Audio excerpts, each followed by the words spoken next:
गणेशाय नमः। प्यारे भक्तगणों, आज आप सुनिए श्री दशा माता जी की छठी कथा। एक राजा था, उसकी रानी कोमलांगी थी। वह फूलों की सैया पर सोया करती थी। एक दिन फूलों के साथ एक कच्ची कली भी आ गई। कच्ची कली के कारण उसे रात को नींद नहीं आई। वह करवटें बदलती रही। राजा ने पूछा, प्रिय, आज क्या बात है जो तुम्हें नींद नहीं आ रही? रानी ने बताया कि आज फूलों में एक कच्ची कली आ गई है। वह मेरे शरीर में चुभ रही है, इसी कारण मुझे नींद नहीं आ रही है। राजा के शयन कक्ष में एक दीपक जल रहा था, जिसे ज्योति स्वरूप कहते हैं। ज्योति स्वरूप रानी की बात सुनकर हंसा। राजा ने हाथ जोड़कर उससे हंसने का कारण पूछा। ज्योति स्वरूप ने बताया कि अभी तो रानी को कच्ची कली के कारण इतनी तकलीफ हो रही है, कल सवेरा होने पर रानी को बोझा ढोना पड़ेगा, तब उसकी क्या गति होगी? राजा ने पूछा, क्या मेरे जीवित रहते ऐसा संभव है?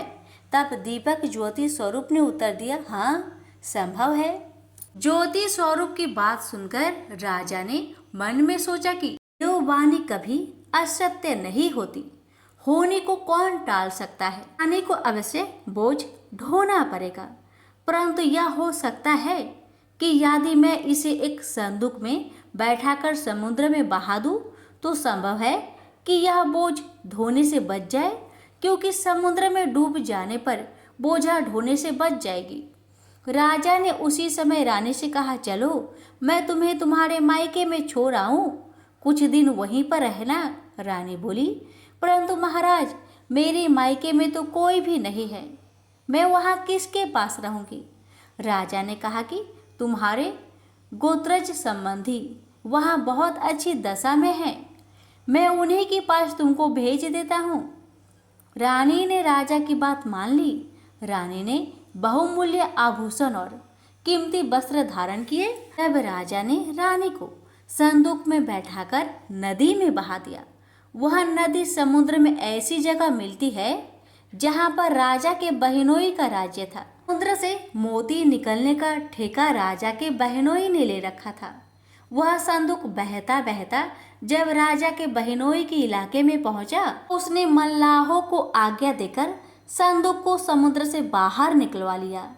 संदूक को उसने महल के शयन कक्ष में भिजवा दिया और आदेश दिया कि जब मैं न पहुंचूं, इसे कोई न खोले। राजा का बहनोई, जो उस जगह का स्वयं राजा था, उसने शयन कक्ष में संदूक के पहुंचते ही रानी को पता चला कि संदूक को राजा ने समुद्र में पाया है। वह फौरन शयन कक्ष में आई। उसने पहरेदारों को हट जाने को कहा। रानी ने संदूक को खोल दिया। उसे संदूक के अंदर 16 श्रृंगार की एक स्वर्वाक सुंदरी मिली। रानी ने अपने मन में सोचा कि यदि राजा इसको इस दशा में देखेगा तो वह इसका ही हो जाएगा और मुझे छोड़ देगा। इसलिए उसने उस रानी के सब जेवर कपड़े उतारकर उसे फटे पुराने कपड़े पहना दिए और संदूक को बंद कर दिया। राजा जब बाहर से महल में आया तो उसने रानी को अपने शयन कक्ष में बुलवाया और रानी से पूछा कि क्या तुमने देखा है कि इस संदूक में क्या है? रानी ने उत्तर दिया कि मैंने कुछ नहीं देखा, मुझे नहीं पता कि इस संदूक में क्या है। राजा ने रानी के सामने संदूक को खुलवाया तो उसे संदूक के अंदर फटे पुराने कपड़े पहने एक स्त्री दिखाई दी, जो भिखारिनी सी दिखाई दे रही थी। रानी ने कहा, यह तो कोई नीच जाति की भिखारिनी सी दिखाई दे रही है, इसको कारखाने में भिजवा दिया जाए, वहाँ लकड़ी धोकर अपना जीवन निर्वाह करती रहेगी। राजा ने रानी के कहे अनुसार उसे कारखाने में भिजवा दिया। एक दिन रानी की सहेलियां नदी में स्नान करके दशा माता का गंडा ले रही थी। उसके पास एक गंडा बच गया था। वे ये सोच रही थी कि इस गंडे को किसको दिया जाए। वियोग से उसी समय लकड़ी ढोने वाली रानी वहां आ गई। उन्होंने उसे रोककर पूछा, बहन, यदि तुम उच्च वर्ग की हो तो हमारे दशा माता का एक गंडा ले लो। रानी ने कहा कि मुझे गंडा लेने में कोई हर्ज नहीं है, परंतु मुझे तो खाने भर को नहीं मिलता, मैं इस गंडे की पूजा कैसे करूंगी? वो बोली कि इस बात की चिंता मत करो, हम रोज इस जगह स्नान करने आया करेंगे। 9 दिन तक हम यहाँ पर कथा कहेंगे, तुम भी रोज आकर कथा में शामिल हो जाया करना। 10वें दिन पूजा होगी, तब तक दशा माता चाहेगी तो तुम्हारी दशा बदल जाएगी। रानी ने दशा माता का ध्यान धर उनसे गंडा ले लिया। उसी दिन रानी के पति राजा को यह चिंता हुई कि मैंने रानी को तो संदूक में बंद करके समुद्र में बहा दिया था, तो पता नहीं उसका क्या हाल होगा। उसकी खोज खबर लेने के लिए राजा एक नौका पर बैठकर नदी द्वारा यात्रा करता हुआ अपने बहनोई के यहाँ पहुंचा।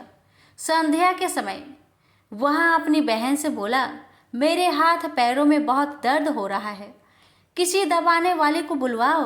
तब उसकी बहन ने लकड़ी ढोने वाली भिखारिनी को बुलाकर आज्ञा दी कि आज की रात तू मेरे भाई की पैर दबा दे। वह बड़े संकोच में पड़ गई। अपने मन में सोचने लगी कि आज तक मैंने किसी पर पुरुष को छुआ तक नहीं है। रानी अपने भाई का पैर दबाने के लिए उस पर जोर डाल रही थी, इसलिए लाचार होकर उसे हाँ करनी पड़ी। राजा के पैर दबाते दबाते रानी को उसके पाँव में पद्म दिखाई पड़ा। रानी चुपचाप रोने लगी। उसके आंसू राजा के पैरों पर टपक पड़े। राजा ने उससे पूछा, रो क्यों रही है? तू अपना भेद मुझे बता, मेरे द्वारा तुमको कोई हानि नहीं होगी।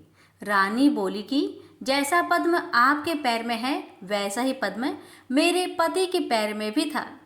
पहले के दिनों की याद आ जाने पर मुझे रोना आ गया।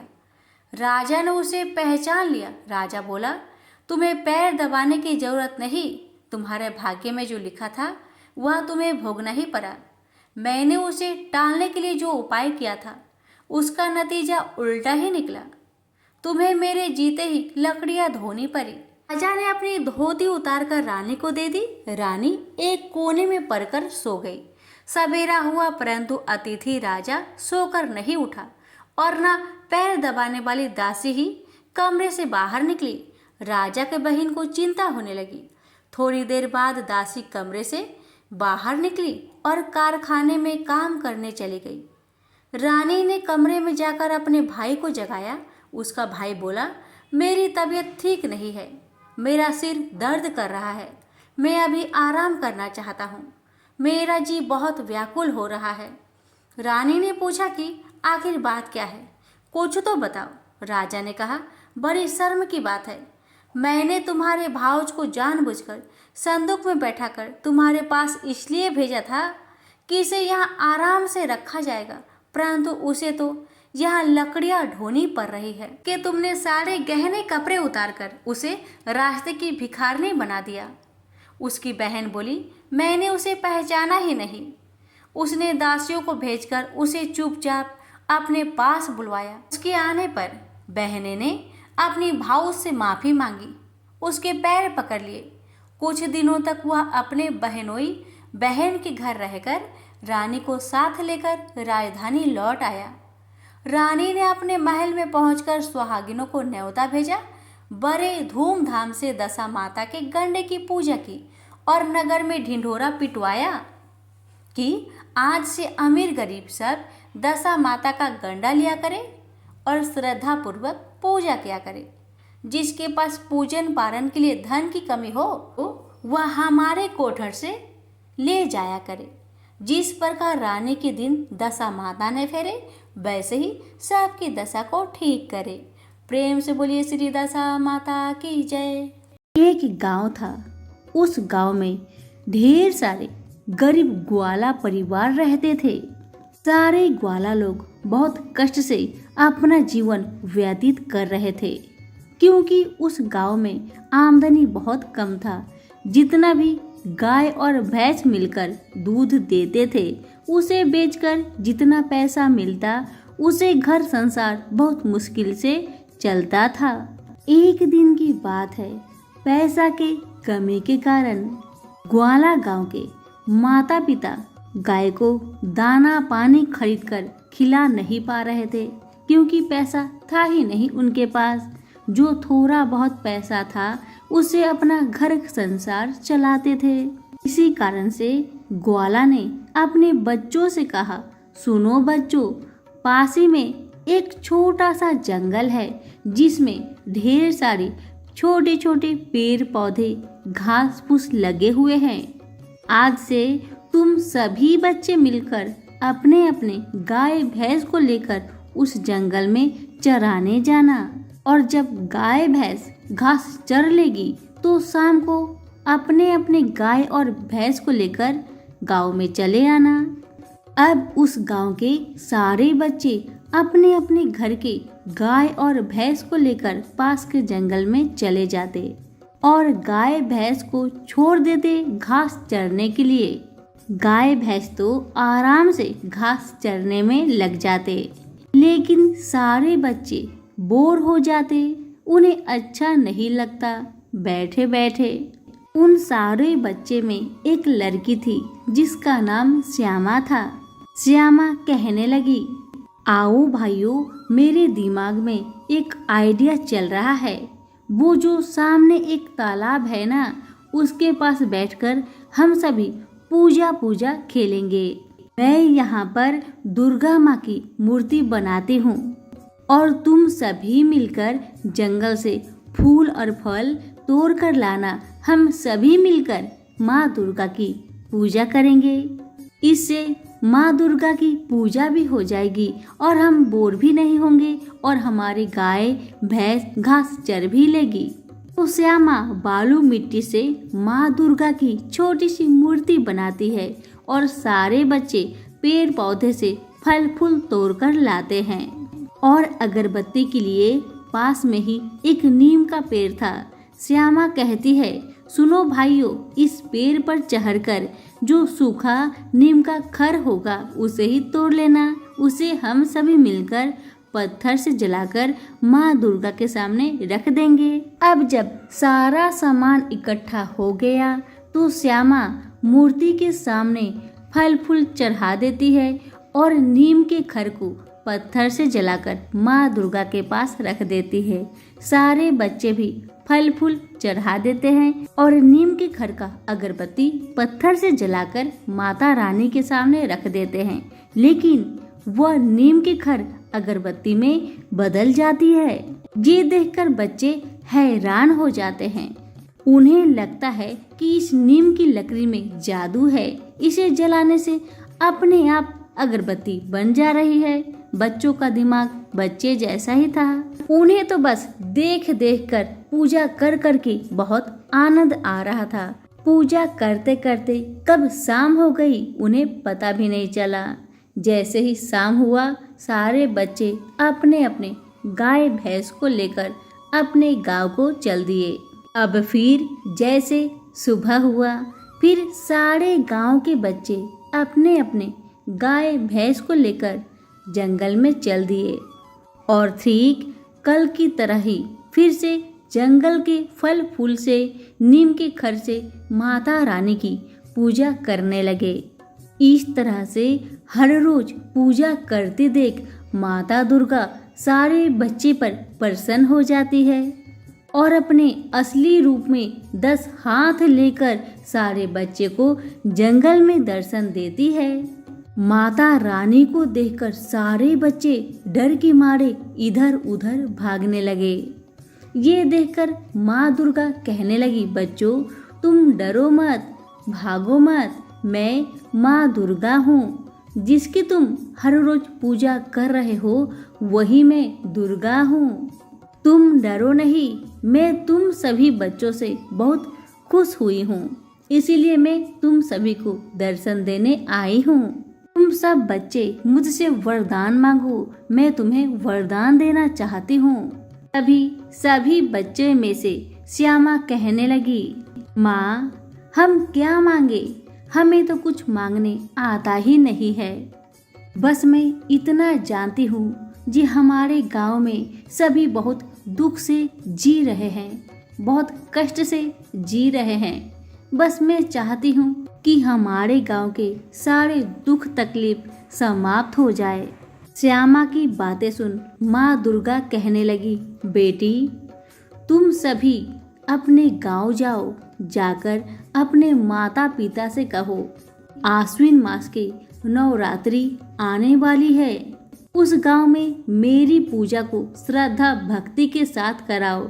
उस गांव में मेरे चरण पड़ते ही सारे दुख तकलीफ समाप्त हो जाएंगे और तुम्हारे गांव में खुशियां ही खुशियां भर जाएगी।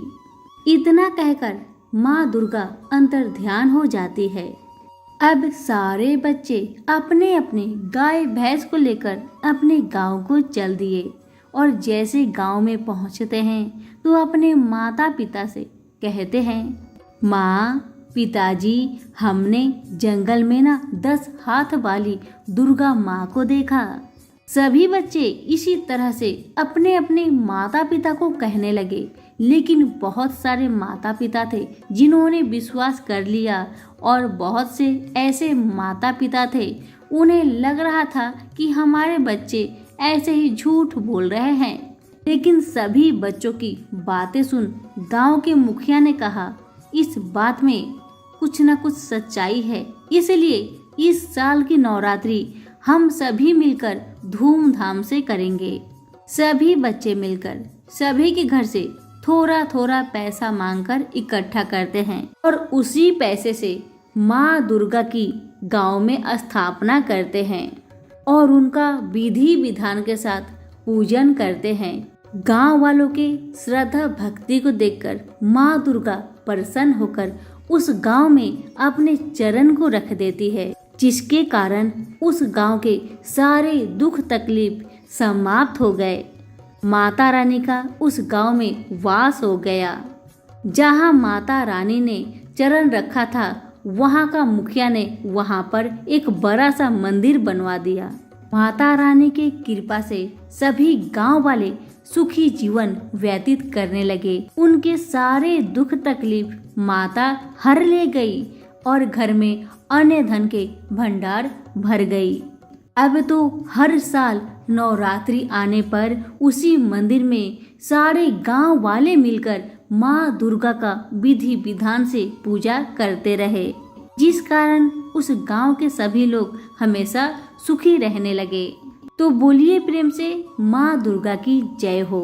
हे माँ दुर्गा, जैसे आपने उस गरीब गांव की दुख को हर ली, वैसे कहानी कहने वाले, कहानी सुनने वाले सभी के परिवार की दुख तकलीफ को हर के उसके घर में अन्न धन का भंडार भर दे, खुशियाँ भर दे।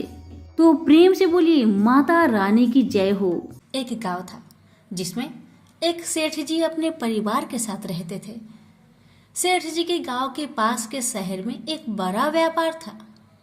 सेठ जी गणेश जी की पूजा श्रद्धा एवं विश्वास से करते थे, जिससे सेठ जी के घर में अन्न धन के भंडार सदा भरा रहता था।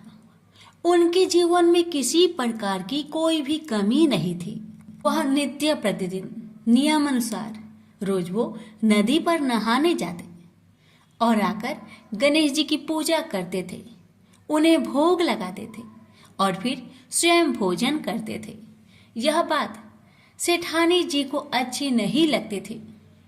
वो धार्मिक नहीं थी और ईश्वर में इतना विश्वास नहीं रखती थी। एक बार सेठानी जी ने सोचा, यह इतना गणेश जी को मानते हैं, गणेश जी की पूजा करते हैं, इससे होता ही क्या है।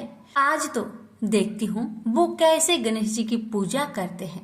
बस सेठानी दिमाग लगाकर अगले दिन जब सेठ जी नदी पर नहाने गए तो सेठानी जी ने गणेश जी की मूर्ति को उठाकर मूर्ति को कपड़े से ढककर बगीचे में जमीन में दबा दिया। जब सेठ जी नदी से नहा कर आए तो घर में देखते हैं कि गणेश जी की मूर्ति तो है नहीं। वह सेठानी से पूछते हैं, मेरी गणेश जी की मूर्ति मंदिर में क्यों नहीं है, कहाँ गया?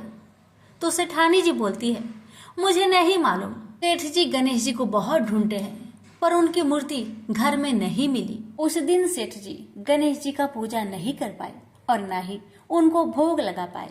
इसके लिए सेठ जी ने अन्न जल का त्याग कर दिया और गणेश जी से प्रार्थना करने लगे, हे प्रभु, लगता है आप मुझसे रुष्ट हो गए हैं और कहीं चले गए हैं। आप अपनी कृपा दृष्टि मुझ पर बरसाइए। हे प्रभु, मुझे दर्शन दीजिए।